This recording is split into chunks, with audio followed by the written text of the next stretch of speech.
Hello மக்களே, மே 23 சலங்கையில் promo review part 2 தான் பார்க்க போகிறோம். பார்ட் 1 பார்க்கலாம்னா பார்த்துட்டு வாங்க. உங்களுக்கு என்னோட ரிவ்யூ பிடிச்சிருந்தா சீரியல் குட்டி ரிவ்யூ மறக்காமல் சப்ஸ்கிரைப் பண்ணிக்கோங்க. இதில் சூர்யா விரிச்ச வலையில் ககன் வசமாக மாட்டிக்கிட்டாரு. இப்போ சூர்யா ககனை கொல்ல போகிறாரா இல்லை அணுவா சாக்கடிக்க போகிறாரா, என்ன பண்ண போகிறாருன்னு நம்ம இந்த வீடியோவில் ஃபுல்லாக பார்க்கலாம். இங்கே சூர்யா அவரை அடித்து, அதாவது கை கால்லாம் கட்டி போட்டு அடின்னு ஒரு நிமிஷம் கூட எட விடாம அவரை போட்டு அடின்னு அடிக்கிறாரு. அடிச்சுட்டு வசனமா பேசிட்டு இருக்கிறாரு சூர்யா. எஸ்ஐ சூர்யா இங்க பாரு, இதுதாண்டா என்னோட பவரு, இந்த காக்கி ட்ரெஸ்ஸுக்கு ஒரு பவர் இருக்கு, எனக்கும் ஒரு பவர் இருக்கு, இந்த போலீஸ் வேலைக்கும் ஒரு பவர் இருக்கு, போலீஸ் கிட்ட வச்சுக்கிட்டா என்ன நடக்கும் நீ இப்ப வச்சு நீ தெரிஞ்சுக்கோ.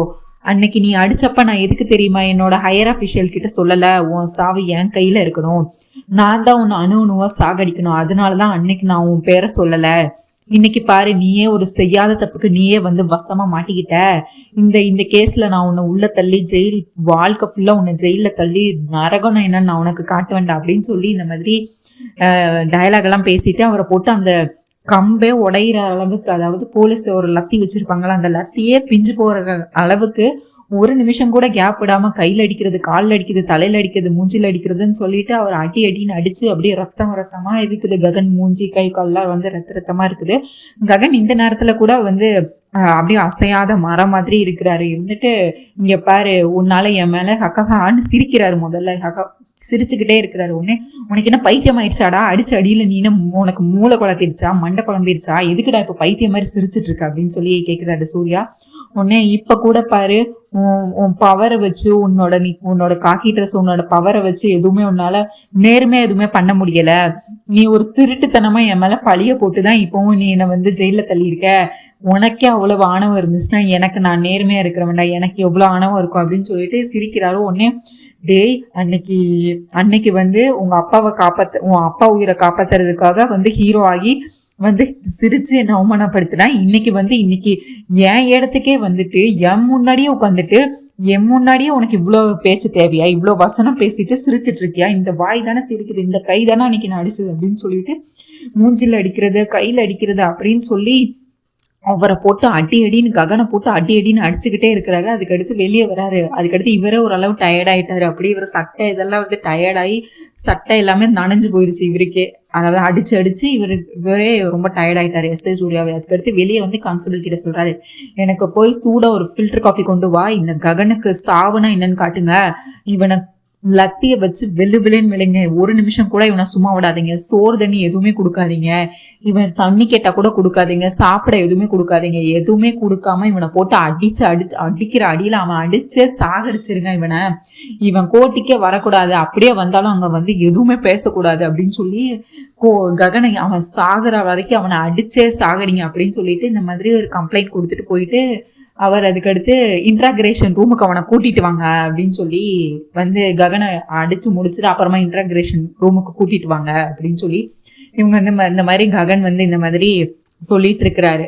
ககன் பேசவே இல்லை. அவர் என்ன வேணா பண்ணு, நான் பாத்துக்கிறேன் அப்படின்னு சொல்லிட்டு அவர் கெத்தா இருக்கிறாரு. அவர்கிட்ட எந்த ஆதாரமும் இல்லை SI Surya SI Surya plan நிரூபிக்கிறதுக்கு. எஸ்ஐ சூர்யா அதுக்கடுத்து அவரோட ரூம்ல போய் உட்காந்துட்டு கக்கப்புன்னு சிரிச்சுட்டு அதுக்கடுத்து, டே ககன், இந்த நாளுக்காக தாண்டா இவ்வளோ நாள் நான் காத்துக்கிட்டு இருந்தேன், இப்போ உன் சாவு என் கையில தான் அப்படின்னு சொல்லிட்டு அவர் என்ன செய்ய போறாருன்னா, அதாவது இந்த கிரிமினல் கேஸ் எல்லாத்தையும் இவர் மேலேயே போட போறாரு.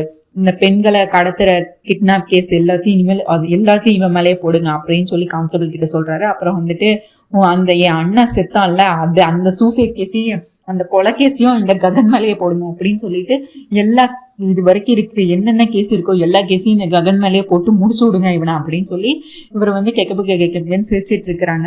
அதுக்கடுத்து இங்க அபூர்வா கை வலிக்குதுன்னு சொல்லிட்டு அந்த கட்டெல்லாம் போட்டுட்டே இருக்கிறாங்க. மருதானிலையும் அப்புறம் பேசிட்டு இருக்கிறாங்க. மீரா எல்லாரும் பேசிட்டு இருக்கிறாங்க. சிவா அப்படியே ஒரு முஸ்லிம் பொம்பளை மாதிரி வராங்க. அதாவது ஃபர்தாவெல்லாம் போட்டுட்டு கண்ணு மட்டும் தெரியற மாதிரி ஃபர்தா போட்டுட்டு வராரு. அப்படியே பெண் மாதிரியே நடக்கிறாரு. நடை பாவனைகள் எல்லாமே பெண் மாதிரி பண்ணிக்கிட்டு இருக்காரு. வாசல் கிட்ட சைக்கிள்ல வந்துட்டாரு.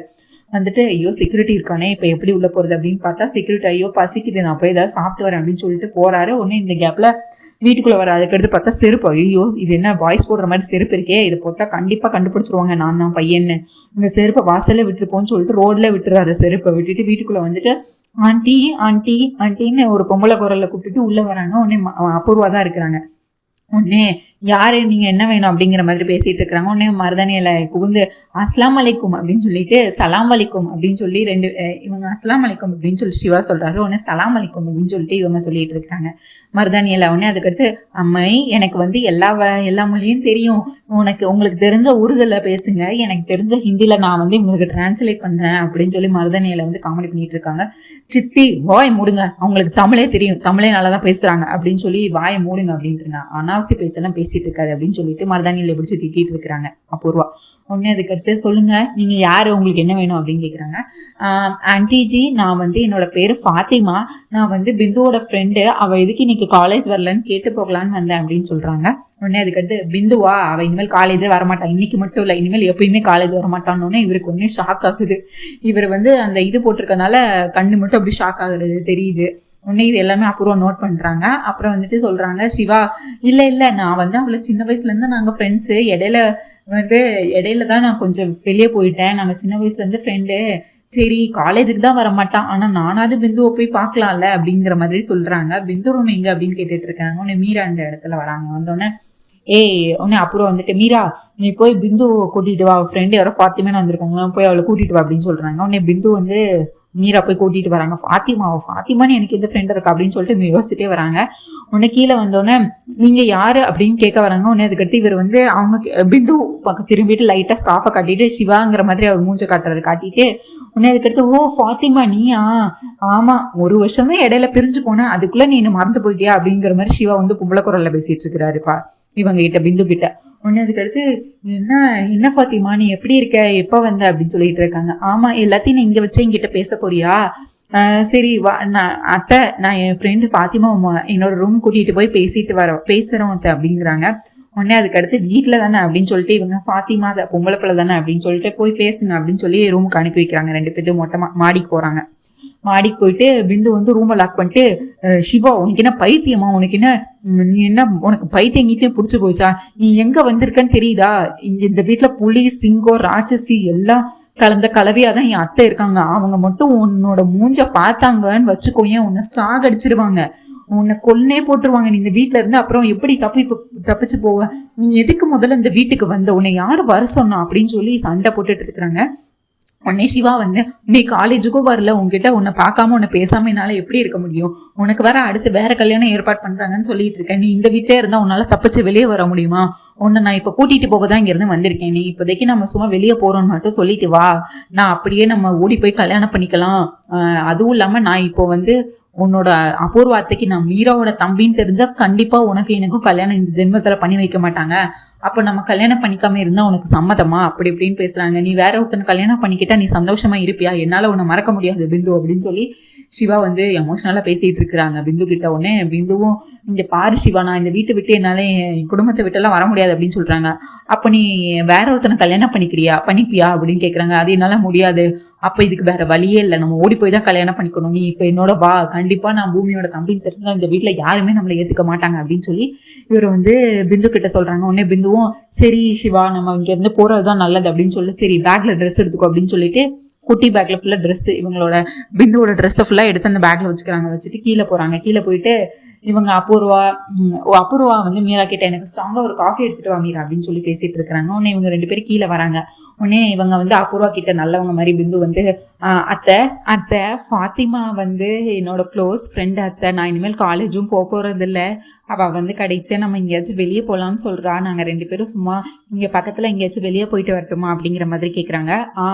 பண்ற தப்பெல்லாம் பண்ணிட்டு இப்ப வந்து கேக்குறியா, சரி பொம்பளை பிள்ளை ஃப்ரெண்டு தானே, சரி போயிட்டு வா அப்படின்னு சொல்லி இவங்க வந்து அப்புறம் வந்து சரி போயிட்டு சீக்கிரம் வா அப்படின்னு சொல்லிட்டு அனுப்பி வைக்கிறாங்க. உடனே சரிங்க ஆண்டி நான் போயிட்டு வரேன் அப்படின்னு சொல்லிட்டு சிவாவும் பொம்பளை குரல்ல பேசுறாங்க. உடனே இவங்க 2 பேரும் அப்படி வாசல் வேற படம் தப்பிச்சிட்டோம், நம்மளை யாரும் கண்டுபிடிக்கல அப்படின்னு நினைச்சு சந்தோஷமா வாசல் வேற போயிட்டாங்க. அதாவது அடுத்து அடி எடுத்து வச்சா வாசல் தான். ஆனா இவங்க வந்து இப்போ வந்து கையில பேக் இருக்கு, சிவா கையில பேக் இருக்கு. இதை வந்து அபூர்வா பார்த்துறாங்க. அபூர்வா வந்து யோசிச்சு பார்க்குறாங்க, இந்த ஃபாத்திமா வரும்போது இவ கையில எந்த பேகும் இல்லை, எதுவுமே இல்லாம தானே வந்தா, இப்ப என்ன பேக்கை கொண்டு போறா, அப்ப இந்த வீட்டுல இருந்து ஏதோ எடுத்துட்டு போறாளா அப்படின்னு சொல்லிட்டு நில்லு ஃபாத்திமா நில்லு அப்படின்றாங்க. உடனே அதுக்கடுத்து இங்க வாங்க 2 பேரும் அப்படின்றாங்க. உடனே ஐயோ இப்ப எதுக்கு இங்க கூப்பிடுறாங்க பயமா இருக்கே அப்படின்னு சொல்லிட்டு 2 பேரும் ஒவ்வொரு அடியா எடுத்து பயந்து வராங்க.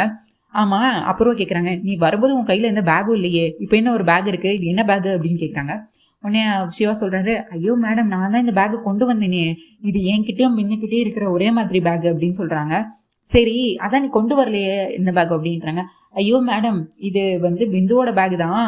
நாங்கள் இப்போதான் இனிமேல் பிந்து தான் காலேஜுக்கு வரப்போகிறது இல்லைல்ல, அதனால அவளோட புக்ஸ் எல்லாம் எனக்கு கொஞ்சம் யூஸ்ஃபுல்லாக இருக்குன்னு சொல்லிட்டு நான் வாங்கிக்கிட்டேன் மேடம், அவ்வளோதான் மேடம், புக்ஸு தான் இருக்குது, அவள் தான் இனிமேல் படிக்கல மேடம் அப்படின்னு சொல்லிட்டு இருக்கிறாங்க. இருந்தாலும் அப்புறம் சந்தேகமாக இருக்குது, நம்ம வீட்டு சொத்தை இதையும் எடுத்துகிட்டு போயிடுவாளுன்னு சொல்லிட்டு இவங்க எதுக்கும் நிற்காத அந்த பேக் இந்த டீப்பால வை அப்படின்னு சொல்லிட்டு, மீரா அதை ஓப்பன் பண்ணி அதோட புக்ஸ் இருக்கான்னு செக் பண்ண அப்படின்றாங்க. உடனே இவங்க செக் பண்ணுறாங்க, உள்ள ஃபுல்லாக பிந்துவோட ட்ரெஸ்ஸு. உடனே இவங்க இப்போ மீரா ஷாக் ஆயிடுறாங்க.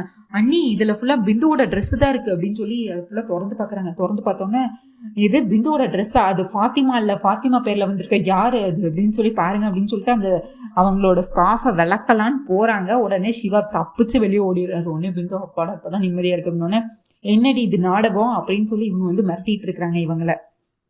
என்னடி இது புது நாடகம் ஆடிக்கிட்டு இருக்க, இது யாரு அப்படின்னு சொல்லி அப்புறம் பிந்துவை பிடிச்சி வாங்குவாங்கன்னு வாங்கிட்டு இருக்கிறாங்க.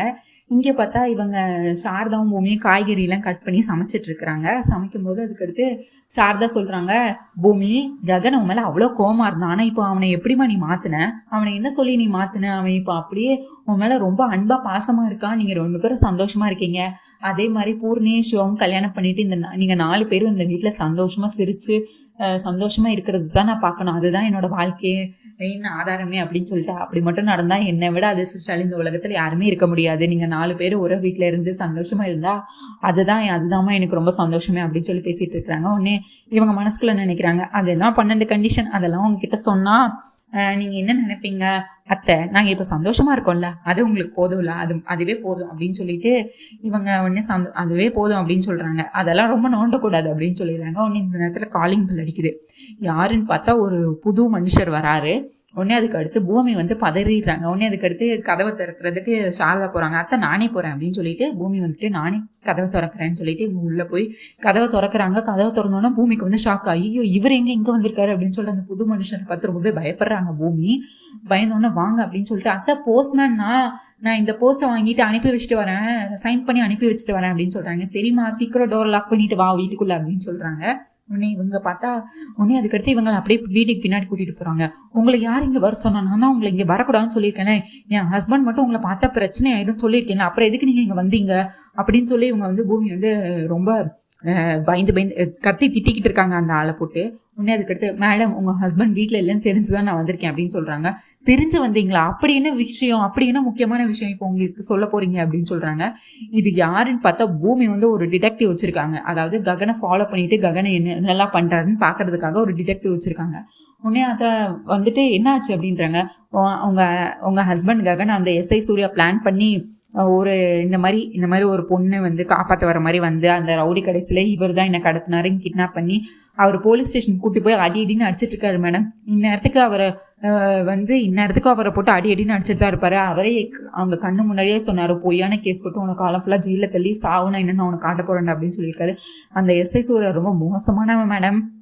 அவன் உங்கள் கணவரை என்ன வேணாலும் பண்ணலாம், நீங்கள் இப்போவே போய் காப்பாற்றுங்க, இதை சொல்கிறதுக்காக தான் நான் இப்போ இங்கே வந்தேன் அப்படின்னு சொல்கிறாங்க. அதுவும் இல்லாமல் இந்நேரத்துக்கே அவரை நீங்கள் நேரத்தை கடத்த உங்கள் புருஷன் உயிருக்கு தான் ஆபத்து. அந்த எஸ்ஐ சூர்யா ரொம்பவே மோசமான ஆள். அவன் கண்டிப்பாக உங்கள் புருஷனுக்கு என்ன வேணால் பண்ணலாம், எப்போ என்ன வேணால் பண்ணலாம். அவன் முதல்ல இப்போவே என்ன பண்ணியிருக்கான்னு தெரியலை, நீங்கள் இப்போவே உடனே போய் உங்கள் புருஷனை காப்பாற்றுங்க அப்படின்னு சொல்கிறாங்க. இங்கே பூமி பதறி அடிச்சிட்டு இருக்கிறாங்க. அதுக்கடுத்து இன்ட்ராகேஷன் ரூமில் இவர் அப்பயும் அங்கேயே அடிச்சுட்டு உடனே இவர் தம் அடிச்சிட்டு இருக்காரு. சூர்யா தம் அடிச்சுட்டு ஜகனை பார்த்து, ஏய் இது தாண்டா என்னோட பவர், எல்லா கேஸையும் உன் மேலே போட்டாச்சு, இனிமேல் சாவன் மட்டும் தாண்டா உனக்கு கடைசியாக நிச்சயமாக இருக்குது அப்படின்னு சொல்லி பேசிகிட்டு இருக்கிறாங்க. இந்த நேரத்தில் உடனே அந்த சிகரெட் கீழே கிடக்குது. அதை எடுத்து இவர் பிடிச்சிட்டு ககன் அந்த சிகரெட் எடுத்து ஊதுறாரு. ஊதிட்டு இப்பயும் அவர் ரொம்ப கெத்தாக இருக்கிறாரு. இங்கே பாரு, பொய்யான கேஸ் போட்டு பொய்யான ஆதாரத்தை திரட்டி என்னைய ஜெயிலில் தள்ள உனக்கே அவ்வளோ இருக்குன்னா எனக்கு எவ்வளோ இருக்கு அப்படின்னு சொல்லிட்டு, டேய் நீ திருந்தவே மாட்டியாடா, இப்பவும் உனக்கு வீரவசனம் பேசிகிட்டு இருக்க அப்படின்னு சொல்லி திருப்பியும் அவருங்க கோவமாகிறார். எஸ்ஐ சூர்யா ரொம்பவே கோவமாகி இவரை பிடிச்சி ககனை பிடிச்சி திட்டிட்டு திரும்பியும் அடிக்க ஆரம்பிச்சிடுறாரு. அப்படியே ககன் வாயில் ஃபுல்லாக ரத்தம், கையில் ஃபுல்லாக ரத்தம், அப்படியே அடித்து இதுக்கு மேலே அடிக்கிறதுக்கு இடமே இல்லை. அப்படியே சட்டையெல்லாம் கிழிச்சு அந்த லெவலுக்கு ககனை பாடப்படுத்தி வச்சிருக்காரு எஸ்ஐ சூர்யா. இதுக்கடுத்து என்ன பண்ண போகிறாருங்கிறத நம்ம நாளைக்கு வீடியோவில் கண்டிப்பாக பார்க்கலாம். நாளைக்கு வீடியோவில் கண்டிப்பாக பூமி வந்து ககனை காப்பாற்ற வருவாங்க. அதுக்கடுத்து என்னெல்லாம் நடக்க போகுதுன்னு பார்க்கலாம். அதுக்கடுத்து நட்சத்திரா வந்து செரியை கொள்றதுக்கு என்னெல்லாம் பிளான் பண்ணியிருக்காங்கன்னு பார்க்கலாம். பிந்துவோட காதல் வெளிவருமா, இதெல்லாம் வந்து நாளைக்கு எபிசோட்ல கண்டிப்பாக பார்க்கலாம். உங்களுக்கு என்னோட ரிவ்யூ பிடிச்சிருந்தா சீரியல் குட்டி ரூபா மறக்காமல் சப்ஸ்கிரைப் பண்ணிக்கோங்க. உங்கள் தாட்ஸ் என்னன்னு கண்டிப்பாக கமெண்ட்ஸில் சொல்லுங்கள். அண்ட் இந்த வீடியோ பிடிச்சிருந்தா உங்களுக்கு லைக் பண்ணுங்கள், ஷேர் பண்ணுங்கள். அப்படியே அந்த ஹை பட்டனையும் தட்டி விடுங்க மக்களே. நன்றி. நாளைக்கு சந்திக்கிறேன். பாய்.